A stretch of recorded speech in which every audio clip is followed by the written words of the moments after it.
नमस्कार, मैं मंजुला श्रीवास्तव, पथगामिनी की संस्थापिका और संचालिका चर्चा श्रृंखला की दूसरी कड़ी में आप सभी महानुभावों का हार्दिक स्वागत करती हूँ।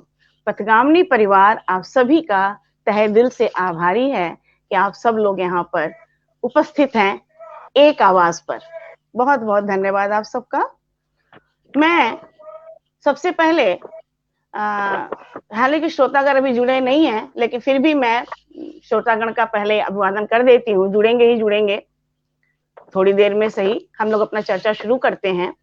मैं बता दूं कि जितने भी 2-3 महानुभाव जुड़े हैं हमारी पटल से आज, किसी उसके मोहताज नहीं है, परिचय के मोहताज नहीं है बिल्कुल भी। सब लोग उन्हें जानते हैं। हमारे बगल में शशि महाजन जी हैं, जो नाइजीरिया अबुजा से जुड़ी हुई हैं, जो विदेश की धरती पर रहते हुए भी हिंदी के प्रचार प्रसार के लिए जो कर रही हैं उसको शब्दों में बयान नहीं किया जा सकता। आपका बहुत बहुत स्वागत है मैम। प्रणाम, नमस्ते पथगामिनी परिवार की ओर से। और आपके ठीक नीचे आदरणीय डॉक्टर देवेंद्र तोमर साहब जुड़े हुए हैं, मुरैना ग्वालियर से। आप साहित्य जगत में सोशल मीडिया पर किसी परिचय के मोहताज बिल्कुल भी नहीं है। आप प्रेम गीत के चर्चित कवि हैं और ज्यादा परिचय देने की मुझे नहीं जरूरत है किसी की भी। और हमारे नीचे तो हमारे ही भाई, हमारे पटल के विशिष्ट दाता आदरणीय विजय किसले जी जुड़े हुए हैं, और जो हमारे भैया भी हैं, हम इनकी दीदी भी हैं। तो आपका बहुत बहुत स्वागत है सर। और हमारे जो चौथे वक्ता विश्लेषक मधुकर मिश्र जी, जो बनारस से जुड़ने वाले थे, वो भी किसी नाम के मोहताज नहीं है, सभी जानता है। वो काफी ओल्ड एज में है और विश्लेषक का कार्यभार उनको दिया गया है। लेकिन उनका फोन आया था कि शायद वो आधे घंटे में जुड़ पाए तो जुड़ पाए, वरना शायद ना जुड़ पाए, क्योंकि वो चुनाव में व्यस्त हैं। अगर उन्हें समय मिल गया तो 8:30 तक आ जाएंगे। अगर नहीं मिला समय, उनको नहीं आ पाए, तो उन्होंने क्षमा याचना की है और बोला है कि मेरा कार्यभार विजय भाई को दे दीजिएगा, किसले जी को दे दीजिएगा, विश्लेषक का काम वो करेंगे। तो विजय भैया, आपकी दूरी जिम्मेदारी आपकी होती है। लेकिन हाँ, ये भी बता दूं आप लोगों को कि आज चर्चा चूंकि करना था और निर्धारित था, हमें आना था, करना ही था, लेकिन हमारे विजय भैया के पास थोड़ा समय कम है और 9 बजे ठीक उनको किसी विशेष प्रोग्राम में पुनः जुड़ना है। तो हम लोग चाहेंगे कि बिना समय जाया किए, बिल्कुल भी समय जाया नहीं करेंगे और अपने सीधे अपने विषय पर हम लोग आएंगे। तो मैं बता दूं कि इस चर्चा एक आंख जुड़ चुकी है, आदरणीय धर्मेंद्र तिवारी जी जुड़ चुके हैं। आपका बहुत बहुत स्वागत है, बहुत बहुत धन्यवाद कि आप हमारे पटल पर पर्टिकुलर आप किसी भी प्रोग्राम में तुरंत जुड़ जाते हैं। आपका बहुत बहुत स्वागत है, आभार, धन्यवाद। तो मैं कह रही थी कि बिल्कुल भी समय जाया ना करते हुए हम अपने विषय पर आते हैं। और जो कि मैंने पहले बता दिया कि किसले जी को हमारे 9 बजे भैया को जाना है, तो हम लोग जल्दी जल्दी अपने प्रोग्राम पे आते हैं। और साहित्य की भूमिका चर्चा की पहली कड़ी में हमारे विजय भैया ने बहुत कुछ श्रोताओं को बता दिया था, काफी विषयों पर बातचीत हुई थी। लेकिन आज का विषय निर्धारित था। 2 विषय है आज के जिस पर हमें बात करनी है। पहला विषय है वर्तमान में फूहड़, मनोरंजक एवं घटिया श्रृंगारिक साहित्य की तुलना में सामाजिक, नैतिक एवं दिशाबोधी साहित्य सृजन में होती कमी, जिसके वक्ता हमारे आदरणीय देवेंद्र तोमर साहब हैं। और दूसरा विषय है साहित्य में बढ़ता व्यवसायीकरण, जिसके वक्ता हमारी नाइजीरिया अबुजा से शशि महाजन जी हैं। तो मैं बिल्कुल समय खराब ना करते हुए मैं सबसे पहले तोमर साहब को बुलाना चाहूंगी कि वो आए और अपने विषय पर सारगर्भित चर्चा, अपना लेख पढ़ें, और जो भी प्रश्न आएगा हम लोग बहुत सारगर्भित उस पर बातचीत कर लेंगे। देखते हैं कितने प्रश्न आते हैं। और एक निवेदन है कि एक वक्ता जब बोले तो सभी लोग अपना माइक ऑफ रखें। तो बहुत बहुत स्वागत है सर। आदरणीय तोमर साहब, आपका बहुत बहुत स्वागत। आपकी अभिव्यक्ति के स्वागत लिए है आपका। बहुत बहुत आभार है, बहुत बहुत धन्यवाद आपका, जो आपने मुझे इस योग्य समझा इतने धीर गंभीर विषय पर। और विषय का प्रवर्तन भी मुझे ही करना है, ये मेरे लिए बहुत बड़ी चुनौती है। बावजूद इसके मैं कोशिश करता हूँ, प्रयास करता हूँ और बहुत संक्षेप में अपनी बात रखता हूँ। अच्छा तो ये रहेगा कि अधिक से अधिक प्रश्न आएँ और उन प्रश्नों का उत्तर हम लोग दें, तो वो शायद ज़्यादा अच्छा रहेगा, कारगर रहेगा और उसका प्रभाव स्थायी भी रहेगा, क्योंकि जो प्रश्न आएगा उसका उत्तर देना सुनने वाले के लिए एक व्यवस्था हो जाएगी, बाध्यता हो जाएगी और वो उसको आत्मसात कर सकेगा। शायद मेरी इस संबंध में आपसे बात हुई थी, तो हो सकता है, मैं आपको ये नहीं कह रहा कि आपने, लेकिन ऐसा इस तरह का विषय है, शायद मैं लिख कर के, लेकिन मैंने ये आपने नहीं भेजा था। एक बात, दूसरी बात ये है कि मैंने बैनर पर विषय देख लिया था। वो भी विषय और जो आपने अभी कहा है वो भी, और ये सब बिल्कुल शाश्वत विषय हैं और सामयिक विषय हैं। इन पर गंभीरता से चर्चा होना चाहिए, ऐसा मैं भी मानता हूँ। जहाँ तक आलेख पढ़ने की बात है, मेरे पास कोई आलेख नहीं है, लेकिन मैं विषय का प्रवर्तन करता हूँ। देखिए, क्या है, साहित्य में साहित्य पर चर्चा हो रही है और अभी जो श्रृंगारिक और फूहड़ दोनों शब्दों को जोड़ करके कहा गया कि उसकी तुलना में ऐसा-ऐसा साहित्य का सृजन कम हो रहा है या नहीं हो रहा है। दोनों, तीनों, चारों चीज़ें अलग-अलग हैं। मूलतः शुरू होते हैं, हम प्रारंभ करते हैं साहित्य से। साहित्य का जो सामान्य अर्थ मैं समझता हूँ या मुझे लगता है, वो ये है जिसमें सबका हित हो। जिसमें सबका हित हो, जो सबके लिए लाभदायक हो, ऐसा सृजन साहित्य होता है।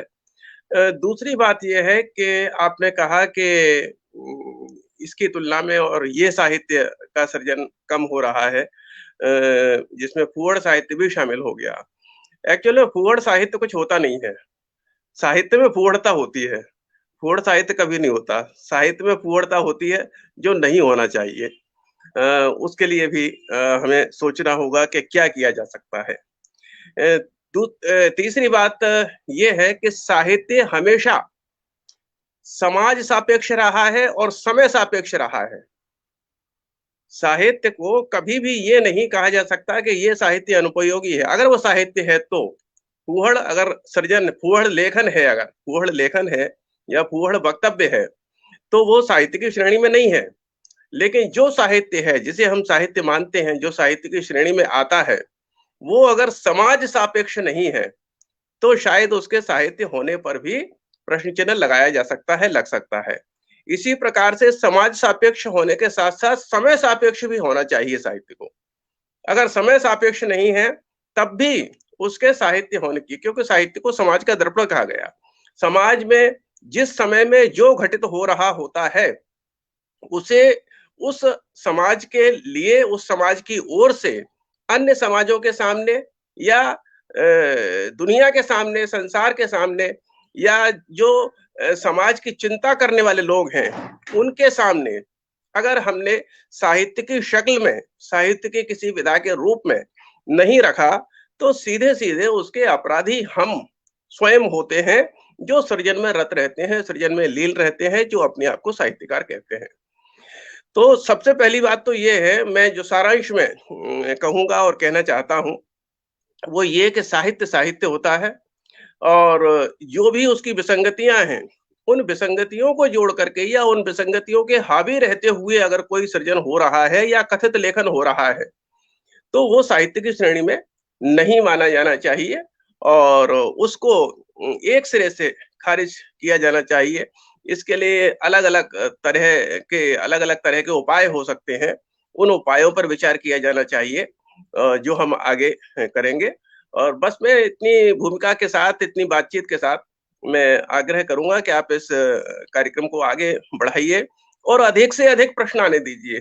अधिक से अधिक प्रश्न आने दीजिए। हम कोशिश करेंगे कि संक्षेप में ही सही, लेकिन बहुत सघनता से हम उसका उत्तर दे सकें। जितना हमको ज्ञान है, जितना हमको आता है या जो हमने पढ़ा है, जो सुना है और जो हम जानते हैं, वो हमारे उन श्रोताओं तक, उन दर्शकों तक पहुँचना चाहिए जिसकी वो अपेक्षा कर रहे हैं।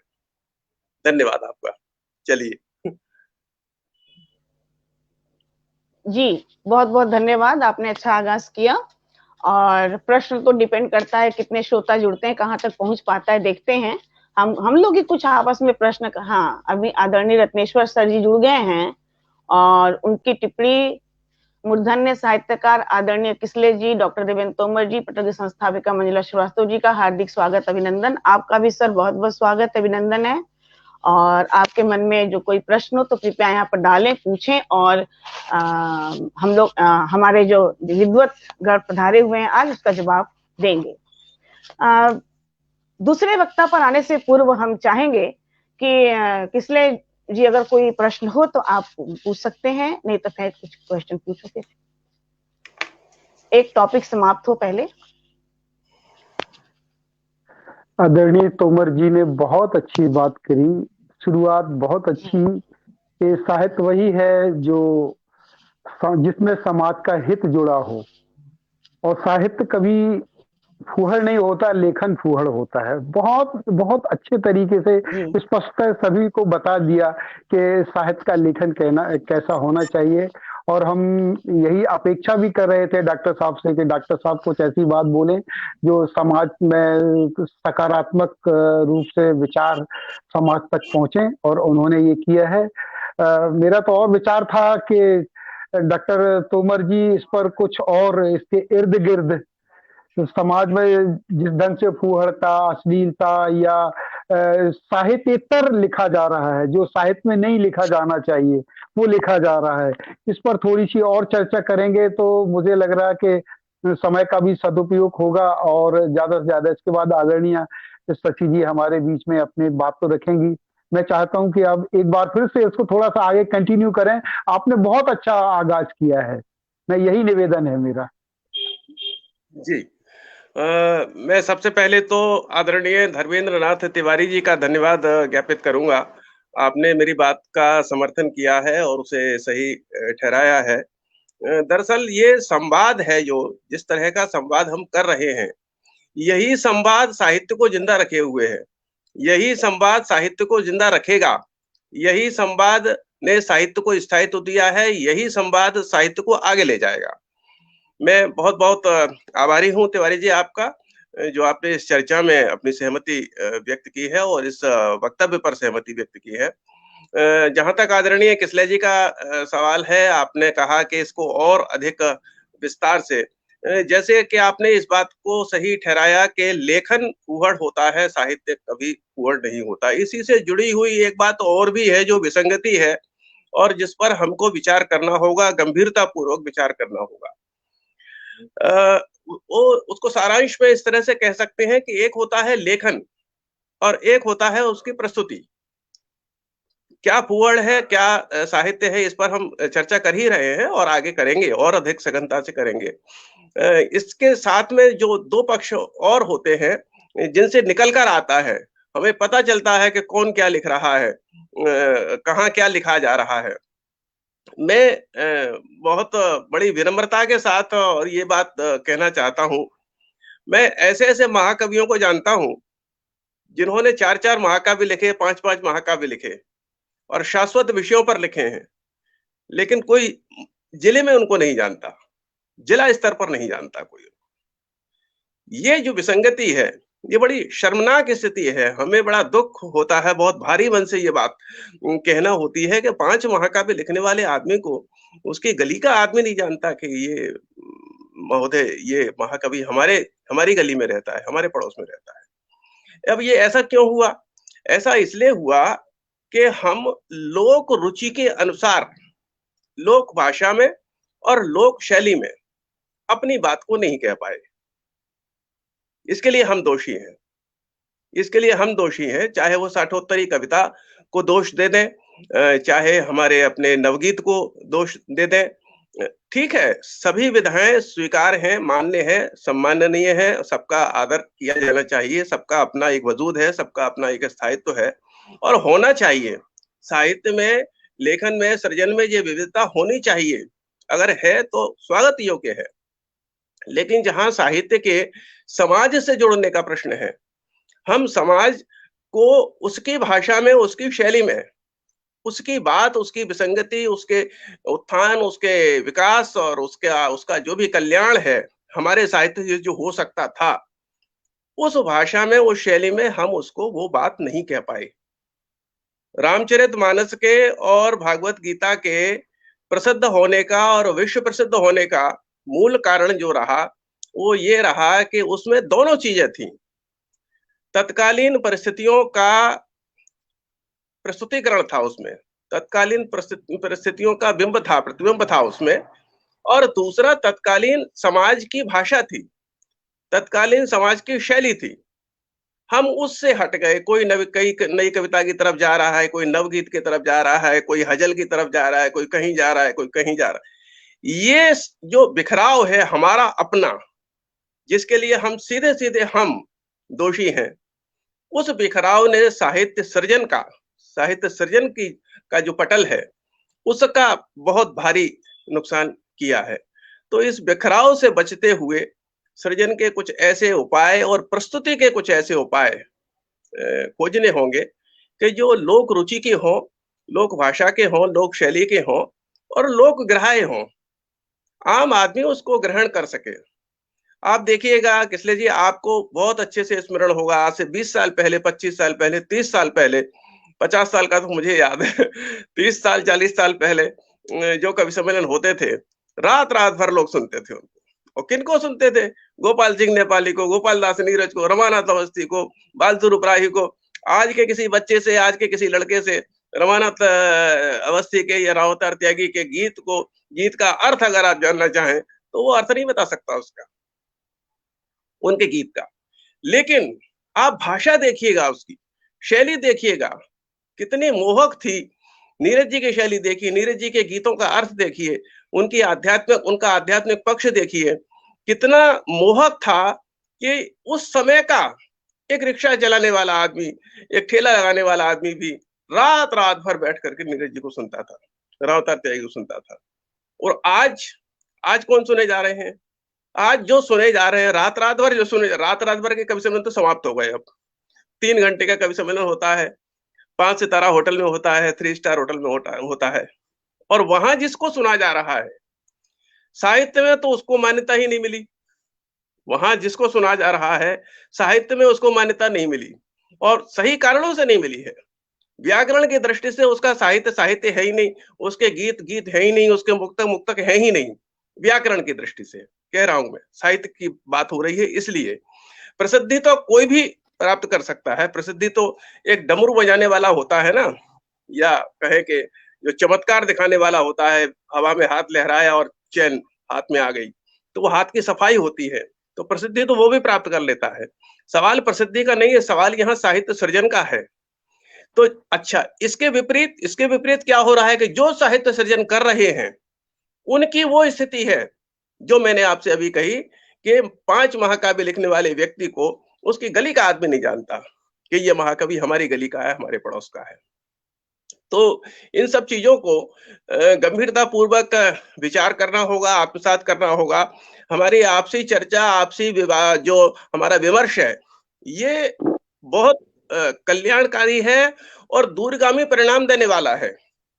आप ऐसा मत समझिए कि हम 5 लोग 4 लोग बैठ करके क्या कर लेंगे, क्या बातचीत कर लेंगे। बहुत सारे लोगों को लग रहा होगा कि आ गए साहब परिचर्चा लेकर के चर्चा करने के लिए, क्या कर लेंगे, ये कौन सा सुधार कर लेंगे। लेकिन उनका सोच वही है कि वो उसी को मंच मानते हैं, उसी को कविता मानते हैं जो 5 स्टार होटल में हो रही है, जो 3 घंटे में हो रही है, जिसका पेमेंट जो है एक कवि को 5 लाख रुपए मिल रहा है, वो उसी को कविता मानते हैं, उसी को कवि मानते हैं। इस सोच को हमें खंडित करना होगा। ये सोच आम आदमी का, आम श्रोता का ये सोच कैसे खंडित हो, इस पर विचार किया जाना चाहिए।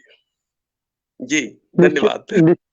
निश्चित रूप से बहुत बहुत सही बातें आप बता रहे हैं। जिस तरह की वर्तमान साहित्य में जो बिखराव हो रहा है, इस पर भी एक बात है कि रामायण और रामचरितमानस एक वाल्मीकि जी द्वारा लिखा गया, दूसरा गोस्वामी तुलसीदास जी द्वारा लिखा गया है। तो आप अच्छी तरह से जानते हैं कि गोस्वामी तुलसीदास कृत जो रामचरितमानस है, वो हमारे समाज के आखिरी व्यक्ति तक पहुंचता है। और आजकल उसकी हम लोग उसके हर एक बिंब को, उसकी हर एक बात को हम उदाहरणार्थ प्रस्तुत करते हैं। आखिर ऐसा क्यों है? जैसा कि आपने गीता के बारे में बोला, भले ही वो संस्कृत की है, लेकिन वो हमारी जमीन से जुड़ी हुई है, हमारी लोक संस्कृति और माटी से जुड़ा हुआ है। हमारे इर्द गिर्द वो सारी घटनाएं घटती रहती हैं, इसीलिए वो प्रसिद्ध है। अब जहां तक आपने बोला कि फाइव स्टार होटल्स में यदि ये कवि गोष्ठियां होती हैं, तो आपकी बात को मैं आगे बढ़ाना चाहता हूं कि वाकई वो केवल मंचीय कवि हैं। और आपने बिल्कुल सही बोला कि ना उन्हें ग्रामर आती है, ना उन्हें छंद की मात्राएं आती हैं, बस उन्हें लय में, और 1 घंटे में केवल 8 पंक्तियां भी वो लोग नहीं, केवल चुटकुलेबाजी के अलावा कुछ नहीं करते। और समाज को क्या दे रहे हैं वो? केवल और केवल उस घंटे में जब तक वो रहते हैं, केवल हंसी, हंसने के अलावा कुछ नहीं है। वो लोगों की टीका टिप्पणी करने के अलावा एक प्रचलन बना हुआ है। तो मैं आपसे मैं यही गुजारिश थी, और मैं चाह रहा था कि जिस ढंग से आपने ये साहित्य के बारे में बताया है, लेकिन इसके समाधान क्या होने चाहिए, मैं ही बताना चाहूंगा। थोड़ा सा 2-4 शब्द इसमें बताऊंगा कि यदि यदि यदि बिखराव हो रहा है आज के साहित्य में, यदि हमारा जो साहित्य लेखन है नकारात्मक है या दिशाबोधी नहीं है, तो हमारे जो वरिष्ठ हमारी जो साहित्यकार हैं, वर्तमान में जो साहित्यकार जो लिख रहे हैं, और साथ में नवयुवकों को ही मैं कहना चाहूंगा कि आप साहित्य लिखिए। ये बात आगे आएगी, व्यावसायिकता की बात आगे करूंगा मैं, लेकिन मैं आपको केवल ये बोल रहा हूं कि क्या आपका कोई नैतिक दायित्व है या नहीं एक साहित्यकार का, कि समाज के प्रति वो सकारात्मक लेखन करे? आपका दायित्व नहीं है कि वो आदर्श लेखन करे। समाज को साहित्य का दर्पण क्यों कहा जाता है? साहित्य को दर्पण क्यों कहा जाता है समाज का? इसीलिए कि वो जो, जैसा आपने प्रारंभ में ही बताया था कि जो जो दिखता है, जो वर्तमान होता है, वही साहित्य लिखा जाता है। तो मेरा कहना मात्र यही है कि हमें और हमारी पीढ़ी को निश्चित रूप से उस ओर आगे आना चाहिए कि वो साहित्य को ऐसा लिखे कि हमारी आगे आने वाली पीढ़ी और आगे आने वाली पीढ़ी जाने कि उस वर्तमान में ऐसा होना चाहिए था, और हमें उसका अनुकरण करना चाहिए। तो अनुकरणीय साहित्य लिखना ही साहित्य कहलाएगा, अन्यथा वो तो लेखन है। लेखन कुछ भी लिखा जाता है। कुछ विषय हैं जो आगे आएंगे, मैं उसका जवाब दूंगा आपको और आप बताएंगे। तो मैं तो यही चाह रहा हूं कि साहित्य को सकारात्मक रूप से लिखा जाए, नहीं तो आपके लेखन और आपके मानव होने का कोई मतलब नहीं है। आदरणीय दीदी इस विषय पर कुछ बोलेंगी? जी भैया जी, बहुत अच्छा। आप लोग में जितने क्वेश्चंस मेरे दिमाग में 2-3 थे, आंसर तो मिल गए हैं हमको, लेकिन दिशा और दशा बोध की बातें आप लोगों ने कर दी हैं, ऑलरेडी कर चुके हैं। लेकिन एक बहुत छोटा सा प्रश्न जो है कि मैं देखती हूँ कि रचनाओं में नैतिकता की बातें तो होती हैं, इसमें कोई दो राय नहीं। बहुत से लोगों की रचनाओं में नैतिकता की बातें हैं, उपदेश है, सदाचार है, बहुत कुछ है। लेकिन जब उनका व्यवहारिक चारित्रिक आचरण जब देखते हैं ना, तो वो एकदम सामान्य सा है, बिल्कुल उन पर लागू नहीं होता है। ये दोहरा मुखौटा क्यों? ये बहुत बड़ी बात आजकल देखने को मुझे मिल रही है। ऐसा है क्या? तो साहबा बताएंगे कुछ मुझे, फिर मैं शशि जी पर आती हूँ। ठीक है, मुझे बताना है, मैं बताऊं? ठीक है। मैं आपको ये पूरी विनम्रता से कहना चाहता हूं कि आपने जो कहा कि देखने को मिल रही हैं, निश्चित रूप से मिल रही हैं, लेकिन ये नई बात नहीं है। ये नई बात नहीं है, और इसके पीछे जो इसका जो सबसे बड़ा उत्तर है, जो इसके पीछे जो सबसे बड़ी बात है, कारण ये है कि व्यक्ति और रचनाकार, ये दोनों अलग-अलग चीजें हैं। हम अक्सर ये गलती कर जाते हैं, भूल कर जाते हैं कि दोनों को एक करके देखते हैं। मान के चलिए कि मदिरापान एक जैसे कि कहें, किसी के लिए आदत हो सकती है, किसी के लिए अवगुण हो सकता है। लेकिन संपूर्ण समाज को अगर आप उसका मत अभिमत मांगेंगे, तो ये एक बुराई है। समाज से अगर आप पूछेंगे, एक सामान्य पाठक से, सामान्य श्रोता से पूछेंगे कि भई ये क्या है, मतलब अच्छा है कि बुरा है? तो वो ठोक करके डंके की चोट पर कहेगा कि नहीं, नहीं साहब, ये तो बहुत बड़ी बुराई है साहब।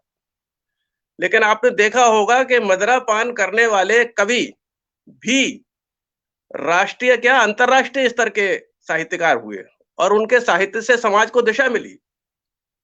तो उसके पीछे कारण जो है वो यही है। अब देखिए बात आती है ये कि व्यक्ति अलग होता है और साहित्यकार अलग होता है, इसलिए इसको बरी कर दिया जाए या अनदेखा कर दिया जाए इस बात को, या आपके प्रश्न का उत्तर न दिया जाए या ये कहकर के संतुष्ट हो लिया जाए। बात यहाँ भी नहीं बनती है। इसके आगे भी बात जाती है और जो आगे की स्थिति है वो बड़ी भयावह है। जो आपने कहा कि आजकल देखने में आ रही है। आजकल जो देखने में आ रहा है वो बहुत चिंतनीय है और बहुत चिंताजनक है और बहुत आगे माने उसका क्या हश्र होगा, क्या परिणाम निकलेगा, ये सोच करके रूह कांप जाती है। इसका एक छोटा-सा उदाहरण आपको परोक्ष रूप से ही मैं देता हूँ। इस समय अखिल भारतीय कवि सम्मेलन के मंच पर मैं इस बात को पूरी जिम्मेदारी के साथ कह रहा हूँ, गंभीरता के साथ कह रहा हूँ, क्योंकि मैं सार्वजनिक पटल पर कह रहा हूँ, डिजिटल फॉर्मेट में कह रहा हूँ। इसको रिकॉर्ड होना है, ये रिकॉर्ड हो रहा है, ये जो मैं कह रहा हूँ। आज के इस दौर में पिछले 20 वर्षों से जो मंच है कविता का, अखिल भारतीय कवि सम्मेलन का जो मंच है, उस पर जो कवि और कथित कवियत्रियां मौजूद हैं, लगभग 80% लोगों को मैं व्यक्तिगत रूप से जानता हूं और मैं उन स्थितियों से वाकिफ हूं कि इन 80% रचनाकारों में जो कवियत्रियां हैं, उनमें 80% ही कवियत्रियां, अगर 100 कवियत्रियां हैं तो उनमें 80 कवियत्रियां स्वयं नहीं लिख रही, स्वयं नहीं लिख रही। ये मैं पूरी गंभीरता से पूरी जवाबदारी के साथ और प्रामाणिक रूप से कह रहा हूं। अच्छा ठीक है, चलिए एक बार को ये भी चलता है, ये भी लगता है कि भाई ठीक है, किसी ने सुधार दिया, किसी ने संशोधन कर दिया या किसी ने कोई आइडिया दे दिया, आपने लिख दिया, अच्छे कंठ से गा दिया, ये ठीक है, चलो कोई बात नहीं। सिखाने की एक परंपरा हो सकती है, सिखाने का, सीखने का एक फॉर्मेट हो सकता है। लेकिन उस शोहरत और उस पेमेंट के बदले में आपने जो कीमत चुकाई है या जो कीमत चुका रही हैं, वो इस समाज को जिस दिशा में, जिस अंधकार में ले जा रही है और साहित्य जगत को जितना कलंकित कर रही है, उसकी भरपाई शायद सदियों तक नहीं हो पाएगी। कोई संभावनाशील कवित्री इस समय ऐसी मंच पर नहीं है जो कहीं न कहीं किसी न किसी प्लेटफॉर्म पर किसी न किसी व्यक्ति के साथ उचित अनुचित किसी भी प्रकार का एग्रीमेंट, बहुत नहीं तो बस यही हुआ कि आप फला कवि को बुला लीजिए तो मैं आ जाऊंगी। कवि ने उसको पहले से कह के रखा है कि मैं आपकी मार्केटिंग करूंगा, बस आपको कहना ये है कि आप उनको बुला लीजिए तो मैं आ जाऊंगी। अब उनकी मार्केटिंग वो किए बैठे हैं, पहले से ही 50 जगह वीडियो भेजे बैठे हैं उनके, वो अच्छा गाती हैं, सुंदर हैं, ठीक है, और अकेली आएंगी साहब, वो ठीक है। तो ये सारी जो विसंगतियां हैं, ये जो बातें हैं, हालांकि कहते हुए अच्छा नहीं लगता है, क्या मतलब एक पैर उगाड़ो तो अपनी जांग दिखाई देती है, दूसरा पैर उगाड़ो तो अपनी जांग दिखाई देती है, नहीं कहना चाहिए मुझे।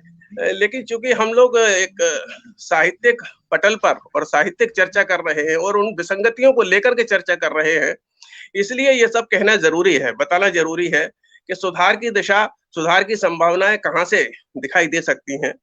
तो सबसे बड़ी बात तो ये है कि हमको इन चीजों को रोकना होगा, इन चीजों को हम अनदेखा नहीं कर सकते। और कैसे रुक सकती हैं, कैसे हो सकती हैं? जैसे मान के चलिए हम ही 4 लोग हैं, हम 4 लोग अपने अपने प्लेटफॉर्म पर जो काम करते हैं, भले ही सीमित दायरे में कर रहे हैं, ठीक है, दायरा उन लोगों ने या उन लोगों की मार्केटिंग की वजह से हमारा दायरा सीमित हो गया, वो एक अलग बात है। लेकिन कम से कम उसमें तो चयन की जो प्रक्रिया रखें, उसको साफ सुथरा रखें। यहाँ जिला स्तर की बात मैं कर रहा हूँ, स्थानीय स्तर की बात कर रहा हूँ, एक उदाहरण के रूप में आपसे बात कर रहा हूँ। यहाँ जब कार्यक्रम होते हैं, स्थानीय कार्यक्रम होते हैं, स्थानीय कार्यक्रम में आयोजक लोग मुझे मुख्य अतिथि के रूप में, अध्यक्ष के रूप में आमंत्रित करते हैं और मैं जाता भी हूँ। और जब मैं चलता हूँ वहां से तो वो माने उसकी तो बात छोड़िए, पारिश्रमिक की उसकी तो बात छोड़िए, वो ये भी जहमत नहीं उठाते हैं कि साहब आप काहे से आए थे, तो अगर पैदल आए हो या अपने ऑटो से आए हो तो हम आपको गाड़ी से भिजवा देते हैं, ये भी नहीं कहते हैं। लेकिन उसके समानांतर उसके 2 महीने बाद ही, 1 महीने बाद ही अगर नगर निगम का कवि सम्मेलन होता है तो फिर उसमें बाहर से वही कवि बुलाया जाता है जिसका कंठ अच्छा होता है, जो अच्छी-अच्छी कवित्रियों को ले आता है और जिसको जो है पेमेंट उनको 50-50 हज़ार रुपए देना है, 80-80 हज़ार रुपए देना है। उस समय डॉक्टर देवेंद्र तंवर याद नहीं आते उनको। तो ये जो सोच है, इस सोच को हमें यहीं का यहीं रोकना होगा, इसका मुखर विरोध करना होगा। कम से कम हम अपने परिवेश में तो वातावरण को शुद्ध करने की एक कोशिश तो कम से कम कर ही सकते हैं। ऐसा मेरा मानना है। बिल्कुल, बढ़ाइए आगे। आपने सही कहा। जो अभी एक क्वेश्चन ही मेरे मन में था कि क्या कवित्रियों कुछ गिनी-चुनी कुछ कवित्रियों और जनता की इसमें मूक सहमति नहीं है क्या? उनकी भी मूक सहमति है, बिना मूक सहमति के सब हो नहीं रहा है। टीआरपी वाला मामला हो गया, जैसे कि चैनलों की टीआरपी होती है। अब इसी को तो रोकने के लिए हमें बातचीत करनी पड़ेगी। अब रुकेगा या नहीं रुकेगा ये हम नहीं जानते, आप नहीं जानते, लेकिन जो हमें खटकता है उस पर हमें बात तो करनी ही पड़ेगी ना। बिना बात किए तो बात दूर तक जाएगी नहीं। जब बात निकली है तो दूर तक जाएगी ही जाएगी। अब जाएगी, शायद वो सच हो गलत हो, पता नहीं इसके बारे में, लेकिन हाँ, बातचीत करना बहुत जरूरी है। बहुत बहुत धन्यवाद सर, आपने बहुत अच्छे दिशा दशा सर्वांग उत्थान की बातें बताई, कैसे उत्थान हो सकता है। हम लोगों ने शुरुआत कर दिया है, क्यों? इसलिए भैया हम लोगों ने आगाज कर दिया है इसके उत्थान का, सर्वांगीण विकास का। अब हमें लगता है कि हमें शशि जी की तरफ आना चाहिए। अब इस आगे बढ़ाते हुए शशि जी की तरफ आना चाहें, और शायद उनका नेट चला गया है। मुझे लगता है नेट की प्रॉब्लम हो रही है। कोई बात नहीं, शशि जी आप आइए और हाँ, अपनी हाँ सुन रहे हैं जी जी। इसलिए जी अब शशि जी को हम बुला लें अपनी। जी आइए शशि जी, आइए और अपने विषय पर अपनी बात रखें प्लीज। स्वागत है जी, सुनाई पड़ रही। बहुत बहुत स्वागत है आपका। जी स्वागत। मुझे इस चर्चा में आमंत्रित करने के लिए बहुत धन्यवाद। और निश्चय जो स्थितियां हैं साहित्य की, हम उन सबको से सभी परिचित हैं उन स्थितियों से, और उसका निदान कैसे हो, इसके लिए मुझे लगता है कि अलग से कार्यक्रम होना चाहिए और सबको उसमें अपनी एक व्यक्तिगत तपस्या की आवश्यकता है। और जो तोमर जी ने कहा कि रचनाकार अलग है, व्यक्तित्व अलग है, मैं आपसे असहमत होने के लिए क्षमा चाहूँगी, परंतु मैं सोचती हूँ कि साहित्यकार और रचनाकार एक ही, उसका व्यक्तित्व एक ही होता है, और जब वो एक नहीं होता तो फिर वो उस साहित्य का निर्माण भी नहीं होता जो हम कहें कि यस आदरणीय है। तो मुझे मंजू जी ने कहा था कि मैं लिख के रखूं, तो मैंने लिखा है साहित्य में बढ़ता व्यवसायीकरण, एक छोटा सा लेख है जिसे मैं पढ़ रही हूँ। स्वागत। यह सही है कि धन्यवाद। यह सही है कि साहित्यकार यह मानता है कि मनुष्य के जीवन का अर्थ उसके विचारों में है। समाज हमारे विचारों का आईना है, और इन विचारों का आरंभ होता है एक साहित्यकार से, जो अपने मनुष्यों का अध्ययन कर उससे अपनी कल्पना शक्ति का विकास करता है और समाज को नए स्वप्न देने का प्रयास करता है। परंतु है वह भी एक मनुष्य ही, उसे भी अपने काम की पहचान चाहिए, भूख प्यास का निदान चाहिए। यह पहचान से मेरा अर्थ है विचारों का साधारणीकरण हो सकना। जब तक उसके शब्द उपभोक्ता यानी पाठक पर असर नहीं करते, तब तक उसका काम अधूरा रह जाता है। फिर पाठक की प्रतिक्रिया से वह सीखता है और अपने काम को संशोधित करता जाता है। यानी एक तरह से वह एक दूसरे के गुरु भी हैं और शिष्य भी। कहा जाता है कि शेक्सपियर अपने दर्शकों की प्रतिक्रिया के अनुरूप अपने काम को संशोधित करते जाते थे। वे ट्रेजेडी और कॉमेडी दोनों एक साथ लिख रहे होते थे, दर्शकों की इच्छा अनुसार प्रस्तुति देते थे। कहने का अर्थ है लेखक के पास बेचने के लिए कुछ है, उसके पास उपभोक्ता भी है, परंतु वह मोल भाव का कष्ट प्रायः स्वयं नहीं उठाना चाहता। तो व्यापारी कहता है ठीक है, मैं करूंगा यह काम, तुम्हें पारिश्रमिक मिल जाएगा, परंतु लिखो वह जो बिके। शेक्सपियर एक ऐसे लेखक थे जिन्होंने इस बात को समझा। 50 की आयु तक आते आते वे बहुत धनी हो गए थे और रिटायर भी हो गए थे। उनमें व्यावसायिक बुद्धि और साहित्यिक प्रतिभा का अद्भुत संगम था। परंतु इतिहास में ऐसे भी बहुत लेखक हुए हैं जिन्होंने अपनी रचना धर्मिता के साथ यह समझौता नहीं किया, और उनके अपने युग ने उनको इतना नहीं सराहा जितना उनके बाद की पीढ़ियों ने उनको जाना। निराला ऐसे ही लेखक थे। एडिपस रेक्स, जिसकी कहानी को सिगमंड फ्रॉयड ने एडिपस कॉम्प्लेक्स समझने में इस्तेमाल किया, अपने समय में इस पुस्तक को बहुत सम्मान मिला, परंतु आने वाली पीढ़ियां इस प्रतिभा के समक्ष चुंधिया उठी। लेखक का अपने काम को लेकर पाठकों से प्रभावित ना होने का एक यह कारण भी है कि लेखक कई बार अपने समय से बहुत आगे होता है और उसके स्तर तक पहुंचने के लिए 2-3 और पीढ़ियां लग जाती हैं। मेरे विचार से हमारी चिंता यह होनी चाहिए कि हमारे यहाँ ऐसे लेखक पैदा क्यों नहीं हो रहे। जब हमारे यहाँ फिल्मों का स्तर बहुत नीचे था तो निर्माता कहते थे कि यही बिकता है, परंतु हमने देखा जब जब अच्छी फिल्में आई वे बहुत चली। और आप यह दोष दर्शकों पर कैसे लाद सकते हैं? वह तो अपनी प्यास लेकर आपके पास आया है, आपका ही घड़ा खाली है और बार बार प्यासा लौट जाता है बेचारा दर्शक। इन्हीं मंचों पर निराला ने भी पढ़ा और सराहे गए, जो कि अपने समय में कठिन समझे जाते थे। फिर श्रोताओं का स्तर नीचे कब और कैसे हुआ? मेरे विचार से हम ऐसे युग में जी रहे हैं कि मांग बहुत अधिक है और पूर्ति बहुत कम। अब कुछ लोगों का कहना है कि हिंदी लोग पहले से कम समझते हैं, तो ये लोग मोदी जी को किस भाषा में सुनते हैं? टीवी पर अनगिनत हिंदी चैनल हैं, नेटफ्लिक्स से लेकर कितने पोर्टल्स हैं जहां हिंदी चलती है। आपको श्रोताओं के लिए नीचे आने की आवश्यकता नहीं है, वे ऊपर आने के इच्छुक हैं। दूसरी समस्या प्रकाशकों के साथ है। एक समय था हिंदी का लेखक पुस्तकों से कुछ धन अर्जित कर लेता था। आज वह कहता है, अरे पैसे की बात छोड़िए, ये काम तो मिलजुल के ही होता है। यह स्थिति दयनीय है और लेखक के लिए अपना मानसिक संतुलन बनाए रखना कठिन है। मुझे लगता है इसका समाधान तो लेखक और पाठक मिलकर ही ढूंढ सकते हैं। तकनीक है हमारे पास, हम प्रकाशक को बीच में से हटा सकते हैं और मुझे लगता है ये होना आरंभ भी हो गया है। परंतु मैं यहाँ लेखकों से भी गुजारिश करूंगी कि वे अपने चिंतन को विस्तार दें। पिछले अनेक वर्षों से हिंदी का लेखक पत्रकार का काम कर रहा है। साहित्य का सृजन नाम मात्र का हो रहा है। यह वह समय है जब हमें नए मूल्यों, नए कानून की आवश्यकता है। हमारी तकनीक तो हमें नए रास्ते सुझा रही है, परंतु मानवीय मूल्यों में संशोधन अभी शेष है, जो लेखक को करना है। यदि वह अपना काम नहीं करेगा तो विनाश होकर रहेगा, और यदि वह अपना काम बखूबी करता है तो न केवल सभ्यता को बचाएगा, अभी तो इस व्यवसायीकरण की बहस की भी उसे जरूरत नहीं रहेगी। आज हम विश्वविद्यालयों में जो भी बच्चों को पढ़ा रहे हैं सब पश्चिमी है, चाहे वो मैनेजमेंट कोर्स हो या आर्ट ही हो। समय आ गया है हम अपनी तलाश करें और लेखक को इस मूलभूत इच्छा को दिशा देनी है। अपने अनुभव के आधार पर कह रही हूँ कि आज हिंदी के पाठक की औसत आयु 40 वर्ष है। ऐसा क्यों हो रहा है? हिंदी तो हर स्कूल में पढ़ाई जा रही है, फिर ये बच्चे हिंदी में क्यों नहीं पढ़ना चाहते?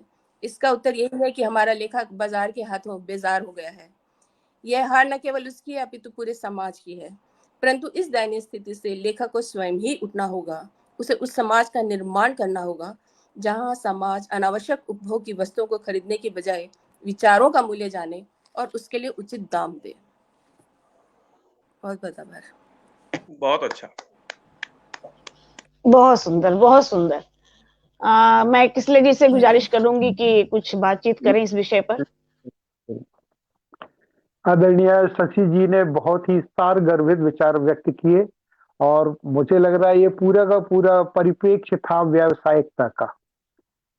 आज का जो व्यावसायिक साहित्य लिखा जा रहा है उसकी यही सारी कमियां हैं और इससे मुझे तो लग रहा है जो हम क्या बोलते हैं उसको कि हमारा जो दिमाग जो है उसको भी ये जो प्रकाशक वर्ग है या फिल्म मेकर वगैरह है ये उसको ब्रेन वॉश करके हमसे वही लिखवाना चाहते हैं जो वो चाहते हैं। बिल्कुल, हम उसके शिकंजे में पूरी तरह जकड़ चुके हैं, प्रकाशकों के शिकंजे में जकड़ चुके हैं। जी जी। उन्होंने बहुत कई तरह के प्रश्न उठाए और उन्होंने उन पर बातें की जो कि आज के समाज में चिंतन करना चाहिए उनकी सारी बातों का। उसी पर मैं भी 2-4 बातें व्यवसायीकरण पर मैं भी ये कहना चाह रहा हूँ कि एक व्यक्ति आपको पैसा देता है और बोलता है ऐसा लिखिए, दूसरी बात, जब हम एक साहित्यकार को पैसे की आवश्यकता होती है तो वो पैसे लेकर वही लिखता है जो वो लिखवाना चाहता है। दोनों बातें आती हैं, एक तो पैसा देकर लिखवाया जाता है और पैसा लेकर लिखा जाता है। ये हमारे आज के साहित्यकार की मजबूरी हो गई है। हमारा आशा ये है कि हमारा जो नैतिक दायित्व है इसमें डॉक्टर तोमर साहब, मैं एक उदाहरण जरूर देना चाहूंगा क्योंकि ये मेरा खुद का उदाहरण है। जी जी। मध्य प्रदेश के जबलपुर, जिसे संस्कार धानी कहा जाता है, जबलपुर में आपके यूपी के ही बहुत प्रकांड विद्वान हंस के संपादक काशीनाथ सिंह जी आए हुए थे एक बार यहाँ जबलपुर। वैसे वो 2-3 बार आए हैं और हमारी उनसे काफी वार्ता हुई है, साथ में बैठ के हम लोगों ने भी बात की है। तो उन्होंने एक यहाँ प्रेक्षागृह में उन्होंने भाषण दिया था। भाषण देने के बाद में मेरे मन में कुछ विचार उठे थे। तब फिर अलग से हम लोग 10-12 लोग यहाँ के वरिष्ठ साहित्यकारों के साथ मैं भी बैठा था। मैंने उनसे प्रश्न किया, मैंने बोला ये बताएं सर कि आपके जो साहित्य है, आप भले ही प्रगतिशील की बात करें, कोई बात मुझे इससे मतलब नहीं, साहित्य साहित्य होता है, कोई दलित साहित्य नहीं होता, कोई प्रगतिशील साहित्य नहीं होता, साहित्य साहित्य होता है। आपकी विधा और आपके विचार ही बताते हैं कि आपका लेखन किस दिशा में हमें ले जा रहा है। उनसे मैंने ये पूछा था कि आपके साहित्य में अश्लीलता की मात्रा कितनी होना चाहिए। तो उन्होंने बताया कि भाई मैं तो ऑन डिमांड लिखता हूं, मैं श्रोता को या पाठक को जो पसंद आता है तो मैं वो लिखता हूं। फिर मैंने उनसे दूसरा प्रश्न किया, ठीक है आप लिखते हैं तो आपकी एक साहित्यकार की अकाउंटेबिलिटी क्या है, उत्तरदायित्व तो क्या है आपका। तो वो चुप हो गए, अपने अकाउंटेबिलिटी पर चुप हो गए काशीनाथ सिंह जी। मुझे बड़ा आज भी खेद है और इस मंच के माध्यम से मैं पुनः उनसे बोलना चाहता हूं कि उनकी जो भाषा है उसमें कितनी अश्लीलता रहती है। हमारे यहाँ जब वो आए तो हमारे सामने वाली लड़की उनके शब्दों को पूछती है अपनी माँ से कि मम्मी इसका अर्थ क्या होता है, ये क्या होता है। इस तरह का लेखन जो साहित्य में अश्लीलता होती है तो ये क्यों। उन्होंने ये बोला कि पाठक की डिमांड होती है या जो लिखवाने वाले की डिमांड होती है, मतलब आपकी अकाउंटेबिलिटी कुछ नहीं है, आप वही लिखेंगे जो पैसा देके लिखाया जाएगा। ये आज की व्यावसायिकता है। दूसरी तरह से हम आज अच्छी तरह से देख रहे हैं कि हमारा जो मध्यम या निचला तबका है, साहित्यकार का तबका है, वो आज की मार्केटिंग, आज के प्रकाशन और आज के कृतियों को छपवाने में समर्थ नहीं हो पाता। और मार्केटिंग या जितने जो जो पुस्तकें आ रही हैं, आप अच्छे से समझते हैं कि ये सारी पुस्तकें बड़े लोगों की आ रही हैं, जिनके पास पैसा है, उन्हें पैसा लगाया, भले ही उनके विचार ना हो। आदरणीय तोमर साहब ने बोला उनकी मौलिक लेखन होता नहीं है, तो भले उनके विचार ना हो लेकिन किताब उनके नाम की आ जाएगी, उनका नाम हो जाएगा। तो मात्र मैं ये कहना चाह रहा हूं कि आज के समाज में आप यदि लिख रहे हैं तो ये है कि हमारी जो प्रकाशक, अभी हमारी शशि जी ने ये बोला कि प्रकाशक को अलग होना चाहिए हमारे बीच से, लेखक से सीधे समाज को जाना चाहिए। लेकिन प्रकाशक और मार्केटिंग की वाली बात जहां आती है वहां पर सब कुछ पैसे पर आधारित हो जाता है। पैसे के लिए कुछ भी लिखा जाता है। पैसे के लिए एक एक छोटे से आदमी को जो जमीन की धूल होती है उसे सिर के ऊपर ले जाया जाता है, आकाश में बिठा दिया जाता है, केवल और केवल एक इस तरह के जो चारण वाली सभ्यता, जैसे पुराने जमाने में दरबारी जो साहित्यकार हुआ करते थे वो लिख रहे हैं। आज भी वही लेखन हो रहा है। हमारे बीच में आदरणीय रत्नेश्वर सिंह जी इस बात को सुन रहे हैं, वो भी इस पर कोई प्रश्न करेंगे और बहुत अच्छे अच्छे कमेंट्स आ रहे हैं। शशि जी एक बार फिर से मैं बोलूंगा, ये आपका अभी जो आपका जो आलेख है वो अधूरा है, उसको और आगे बढ़ाएं।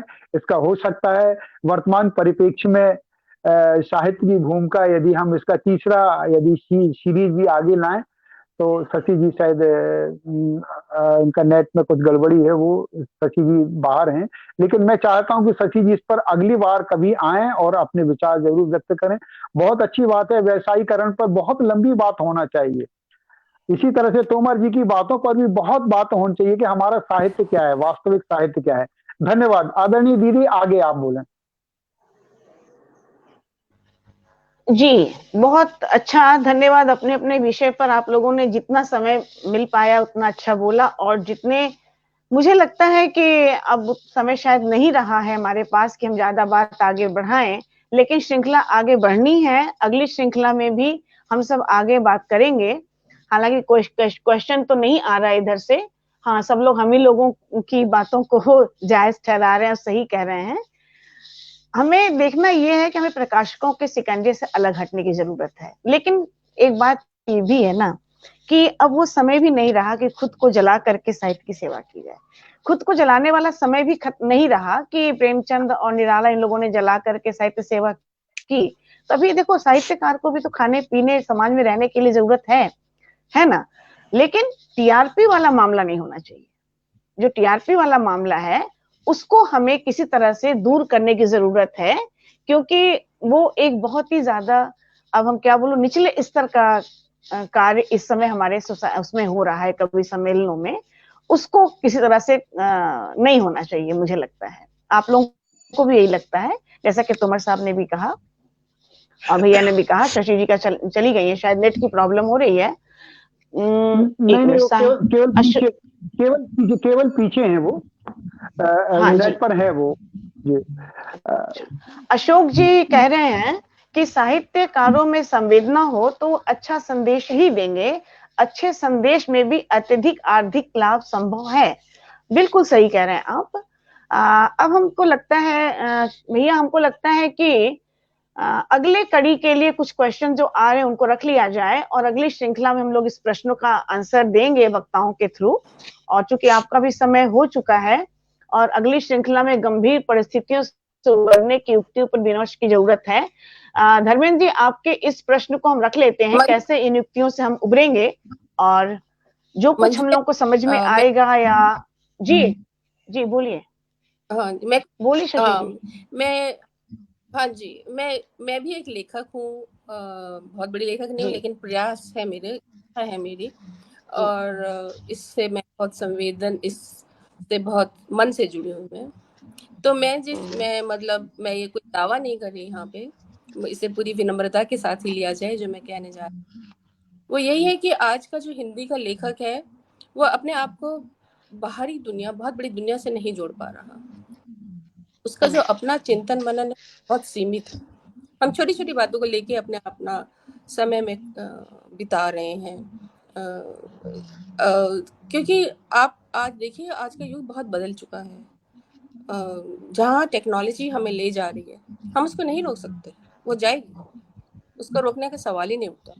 लेकिन हम सब जानते हैं कि जब तक मनुष्य उस टेक्नोलॉजी के लिए तैयार नहीं होगा, तब तक ये टेक्नोलॉजी हमें फायदा नहीं, नुकसान कर सकती है। तो इस मनुष्य को कौन तैयार करेगा? वो मनुष्य कैसा होगा, उसके विचार कैसे होंगे, ये सारा साहित्यकार को ही सोचना होता है, और कोई नहीं सोचता। हमेशा से साहित्यकार ही सोचता आया है। तो आज ये हिंदी के साहित्यकार को ये सोचना होगा कि जो हमारे समय के जैसे पूंजीवाद है, क्या भारत को पूंजीवाद के लिए जाना है कि नहीं जाना है? क्या जो ये टेक्नोलॉजीज आ रही हैं, हम उसको कितना अडॉप्ट करने वाले हैं, कितना नहीं करने वाले हैं? इन सब प्रश्नों के बारे में हमें सोचना चाहिए। हम सिर्फ साहित्य करते रहते हैं, पर हमें साइंस, मैथमेटिक्स, इन सारे विषयों के बारे में समझने का प्रयास करना चाहिए। ये आसान नहीं होता। जब भी मैं कोई ऐसा विषय उठाती हूँ, जैसे कि मैं कहूँ फिजिक्स, केमिस्ट्री, मैं आर्ट स्टूडेंट रही हूँ हमेशा, तो मैं हमेशा बच्चों की किताबें पढ़ती हूँ। मुझे लगता है थोड़ा मुझे कुछ समझ में आए, थोड़ा कुछ समझ में आए। और जब मैं इंटरनेशनल फोरम पे जाके इन परिचर्चाओं को समझती हूँ तो मुझे थोड़ा समझ आने लग जाता है। तो मुझे लगता है कि इस प्रयास की आवश्यकता है। आज हिंदी के लेखक को पहले स्वयं अध्ययन की आवश्यकता है। मैं ये बात पूरी विनम्रता के साथ कह रही हूँ, किसी को अगर बुरा लगा हो तो मैं क्षमा चाहती हूँ। परंतु मैं सोचती हूँ क्योंकि हम सब एक ही कार्य से जुड़े हुए लोग हैं और एक दूसरे की सहायता करना चाहते हैं, और सब अंत में यही चाहते हैं कि हिंदी साहित्य का कुछ इस तरह से विकास हो ताकि हमारी भाषा का विकास हो, और भाषा के द्वारा हम अच्छे मनुष्य बन सकें। भारत एक संस्कारी देश है, उसके संस्कारों की पूरे विश्व को आवश्यकता है, और उस हिसाब से हमारी जिम्मेवारी बनती है कि हम जो सोच रहे हैं उसके बारे में कहें। तो मैं इतना ही कहना चाहती थी कि हम अपने चिंतन को विस्तार दें और ऐसे कार्यक्रम भी रखें जहाँ हम इन सब विषयों पे बातें कर सकें। कि अगर जीन एडिटिंग आ रही है तो आपको क्या लगता है, कैसे होना चाहिए? आज का जो बच्चा है, अगर उसके हाथ में गैजेट है तो उसका व्यक्तित्व का निर्माण कैसे हो रहा है? हमने आज के वो विषय उठाए ही नहीं जो रेलेवेंट हो। जी कभी जी मंचों पे जो बहुत भी हो रहा दे आर एंटरटेन। आज मैं अपने बच्चे से बात करूँ तो बोलेगा ओ उनकी क्यों बात कर रही मम्मी, वो तो एंटरटेनर्स हैं। और वो सही बात है, उनको अपने तरीके से एंटरटेन करने दीजिए। अगर आपका सामान नहीं बिक रहा तो कहीं ना कहीं हमारे सामान में ही कमी है, हम ये मान लें। जी जी आप सही कह रही हैं शशि जी। और आपने एक जो बात उठाई है कि फिजिक्स केमिस्ट्री बायोलॉजी बॉटनी की बात करें, एक एक हमारे फिर वही पुरानी बात कि एक के साधे सब सधे और सब साधे सब जाए। मतलब हम साहित्यकार जी लोग हैं, हम अपने साहित्य के माध्यम से हम कुछ समाज को दिशा दे रहे हैं। यदि हम फिजिक्स केमिस्ट्री या गणित मैथमेटिक्स तरफ जाएंगे तो वो दूसरा विषय होगा, क्योंकि हम विशेषज्ञ भी नहीं हैं। ये नहीं जरूर है कि किस हमारे साहित्य में उचित कल्पना, उचित तर्क वगैरह, ये सारी बातें, कुछ वैज्ञानिक सम्मतियां होना चाहिए। जितना हमें आइडिया, मैं भी एक साइंस स्टूडेंट हूं मैं, तो ये मुझे मालूम है कि हमें उसको जोड़ना चाहिए, है ना। विज्ञान को जोड़ते हुए हमें आगे साहित्य लिखें, लेकिन हमारा मुख्य सब्जेक्ट तो साहित्य ही रहेगा। उसमें पुट जरूर हो, मैं इस बात से सहमत हूँ। जी बिल्कुल। पर जी क्योंकि देखिए जी, ज्ञान क्या है? ज्ञान तो पहले जो दार्शनिक दर्शन से स्टार्ट हुआ, फिर अरिस्टोटल ने आके उसको अलग अलग भागों में, ये ज्ञान है क्या? ये सब ज्ञान ही तो है। और साहित्यकार क्या ज्ञान कर रहा है? साहित्यकार इस ज्ञान को समझकर एक ऐसी सही। ऐसे समाज का निर्माण करना चाहता है। साहित्यकार की दो ही खोज है, एक तो वो समझना चाहता है सत्य क्या है, मैं क्यों हूँ, कहाँ हूँ, कैसे हूँ। और दूसरी बात है वो समाज में ऐसे समाज का निर्माण चाहता है, अपने लिए भी और दूसरों के लिए भी, जहां वो बिना किसी विडंबनाओं के जी सके, आराम से जी सके, जहां जीवन सरल जी हो। तो जी उसके जी लिए आप जब वो सही इन बोल। चीजों को समय, आप क्वांटम फिजिक्स पे जी एक पेज ही लिखे, मैं ये नहीं कह रही, पर आप जितना इन चीजों को आत्मसात करते जाते हैं तो आपकी चिंतन का विकास होता है। और वो विकास होना आवश्यक है, क्योंकि हम बार बार तुलसी की ही उदाहरण देते हैं कि उन्होंने ऐसे किया। कितने साल बीत गए तुलसी जी को, हमने उस बीच में और आज के युग तक कुछ ऐसा निर्माण नहीं किया जिसके हम उदाहरण दे सके। तो आप देखिए कि इसका कारण, इसके कारणों की खोज की आवश्यकता है कि ऐसा क्यों है कि हम उस साहित्य का निर्माण नहीं कर पाते। मुझे पूरा विश्वास है कि अगर हम ऐसे साहित्य का निर्माण करें जो उच्च कोटि का हो, पाठक उसको पढ़ना चाहेगा। ज्ञान की जी पिपासा मनुष्य में स्वाभाविक रूप से, हर व्यक्ति मनोरंजन भी चाहता है और ज्ञान भी अपना शांत करना चाहता है। तो हमारा जी आज का जो जब मैंने कहा कि आज का साहित्यकार पत्रकार बन गया है, तो वो अपना ये लिख रहा होता है जो ऊपर ऊपर से लिख रहा है।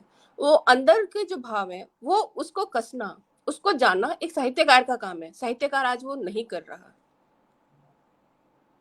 बिल्कुल सही बोल रही जी। आप कोई भी आपने कविता उठा के देख लीजिए, बेटे का हाल, उसका हाल, लेकिन उसके जी अंदर आज जो मैं खड़ी हूँ, आज 2223 में, आज तो पैदा नहीं हुई मैं तो युगों पहले पैदा हो गई। सारे संस्कार मेरे भीतर आए हैं। मैं जब तक उन हाँ भीतर अपने संस्कारों को समेटूंगी नहीं, तो मैं नए चिंतन का निर्माण कैसे करूंगी? जी जी आप आज बहुत सही अखबार बोले। पढ़ के मैंने अपनी बात लिख दी। जी जी आपने बहुत सही बोला है, बहुत सही है। बहुत लंबा विषय है ये।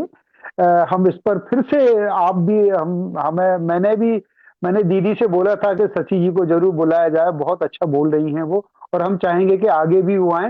इस बीच में आदरणीय डॉक्टर तोमर जी से एक बार अंत में कुछ उनके उनके मन में, जेहन में कुछ और प्रश्न उठे होंगे, संक्षिप्त में, समय भी हो रहा है, मेरे को भी निकलना है, जरूर उठे हैं, और उनकी इच्छा भी है बोलने की। वो मुंह से बोल नहीं रहे कि मैं बोलना चाह रहा हूं, लेकिन मैं चाहता हूं, मुझे आभास है कि आपके दिमाग में बहुत सारी बातें आ गई होंगी।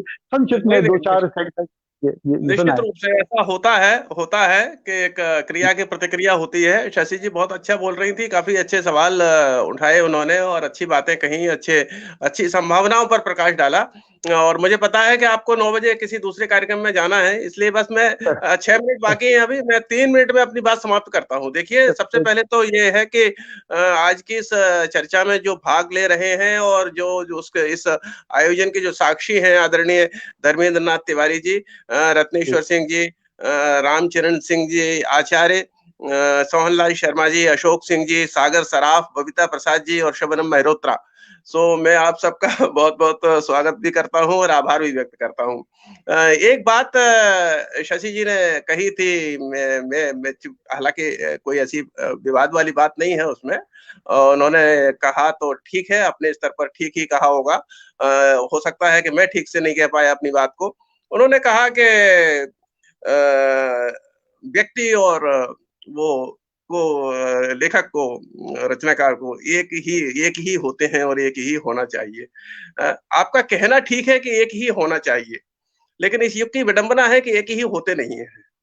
एक ही होते थे, एक ही होते थे, वो युग बीत गया और उस युग के आने की अब कोई संभावना नहीं है। कितने भी प्रयास कीजिएगा, आप वो युग नहीं आ पाएगा आप कि रचनाकार और व्यक्ति एक ही होकर के अपना जीवन जिए। उसके पीछे बहुत सारे कारण हैं, उन कारणों पर अलग से कभी प्रकाश डालेंगे। देखिए, सुधा शर्मा जी भी इस चर्चा में शामिल हुई हैं। तो बात ये है कि जैसे सूर का, तुलसी का, मीरा का जो युग था और निराला तक भी वो युग आता है। निराला के युग में सत्ता का लालच नहीं था, सत्ता का लोभ नहीं था। सूर की और तुलसी की तो बात छोड़ दीजिए। सूर और तुलसी का तो जीवन का ध्येय ही भक्ति था और भक्ति की रचनाएं उन्होंने की। सुबह उठते थे तो भजन से प्रारंभ होते थे, रात को सोते थे तो भजन पर संपन्न होते थे। तो वो तो ठीक है, व्यक्ति एक था वहां, व्यक्ति और रचनाकार एक था। और बाद में भी रहे, निराला का उदाहरण दे सकते हैं, महादेवी का भी उदाहरण दे सकते हैं। बाकी के और नामों को थोड़ा सा उठा लेंगे, चाहे वो किसी का भी हो। प्रसाद जी की अपनी संपन्नता थी और बाकी का बच्चन जी हैं या और लोग हैं, उनको कहीं न कहीं सत्ता से कुछ न कुछ मिला, हासिल हुआ। सो ठीक है। लेकिन सबसे बड़ी विडंबना जो बात अभी शायद तिवारी जी ने भी अपने वक्तव्य में, अपनी टिप्पणी में कही है, बाजारीकरण। बाजारीकरण के साथ-साथ में एक चीज़ और हुई है जो दुखद है, चिंताजनक है, वो है कि साहित्य का राजनीतिकरण हो गया। साहित्य का राजनीतिकरण होने से ज्यादा नुकसान हुआ है बजाय बाजारीकरण के। अगर बाजारीकरण तक बात सीमित रहती तो ठीक है, भाई इस युग में मुझे भी नौकरी करने की आवश्यकता है, मैं भी चाहता हूं कि मुझे सम्मान मिले, मैं भी चाहता हूं मुझे पुरस्कार मिले, मुझे राशि मिल जाए, सरकार से मेरी किताबें सरकार छपा दे, ठीक है, वहां तक ठीक है।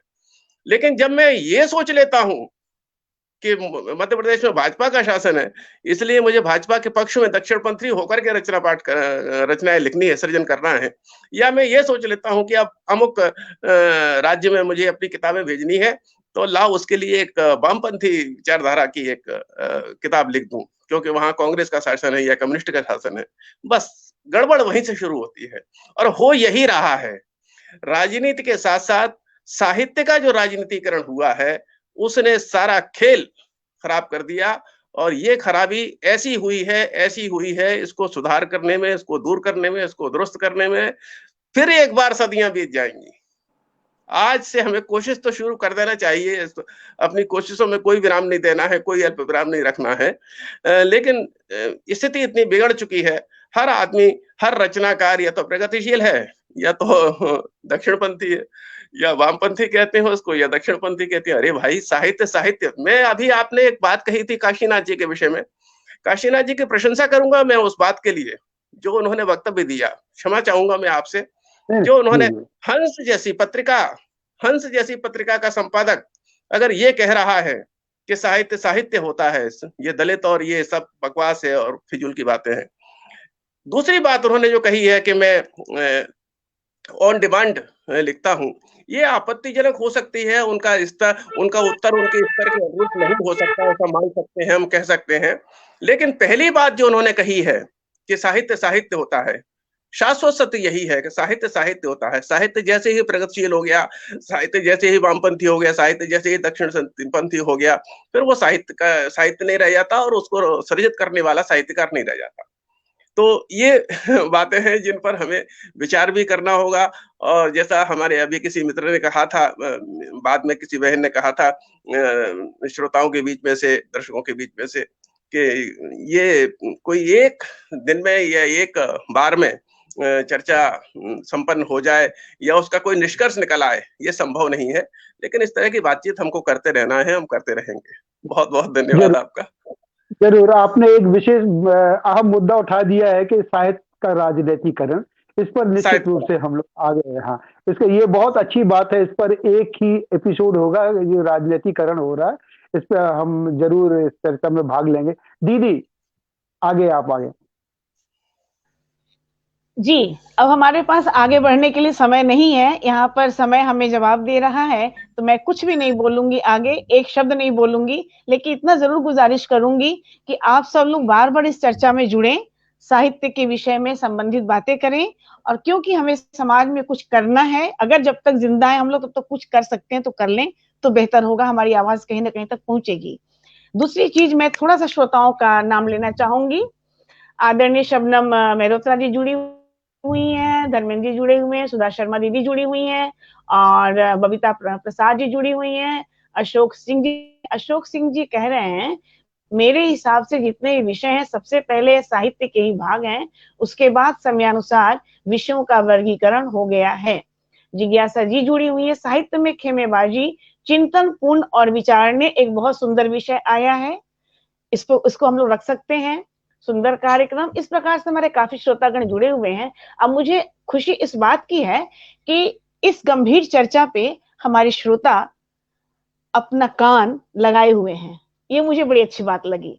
कहते हैं ना कि जनता की मांग पर हम परोसते हैं, अगर हम अच्छा परोसेंगे तो जनता क्यों नहीं हमारे पास आएगी। जो फिल्म, अभी भैया ने बात कही कि फिल्म आपने कही कि स्तर नीचे गिरता है जनता की डिमांड पर, भाई कविताएं भी, कवि सम्मेलन भी हम जनता की डिमांड को फुलफिल ना करके अपनी आत्मा को फुलफिल करते हुए आगे बढ़े तो जनता उसको एक्सेप्ट करेगी। अब आज देख लीजिए जितनी गंभीर चर्चा हो रही है और इतने लोग जुड़े हुए हैं, तो ये एक उदाहरण है, और इस उदाहरण को लेकर के हमें बहुत कुछ करने की जरूरत है, जितना हम लोगों से हो सकता है। मुझे उम्मीद है कि आप लोग साथ देंगे और हम लोग पटल पे जुड़ते रहेंगे आगे। और तोमर साहब का बहुत बहुत धन्यवाद, भैया का बहुत बहुत धन्यवाद, और शशि जी चली गई है, बहुत बहुत धन्यवाद उनको। हाँ, 1 घंटा समय सबने दिया। डॉक्टर तोमर जी का प्रबुद्ध लोग ऐसे जुड़े, तोमर जी जैसे लोग, तो वार्ता का सार्थक होना बिल्कुल 100% बिल्कुल सही है। और हम भी अपेक्षा करेंगे आगे भी जो विषय यदि दीदी देती हैं तो उस विषय को बिल्कुल इसी तरह से तैयार करके आए और हम समाज को एक नई दिशा देने में कामयाब होंगे, ये हमारा विश्वास है। धन्यवाद, नमस्कार जी। प्रयत्न प्रारंभ से होना आवश्यक है, प्रारंभ हो चुका है, आगाज हो चुका है, आप सबका साथ रहेगा तो जरूर कुछ हम लोग करेंगे। बहुत बहुत आभार, धन्यवाद, गुड नाइट, नमस्कार, शुभ संध्या। भैया आप अपने कार्यक्रम में जाएं। बहुत बहुत धन्यवाद आप सबका।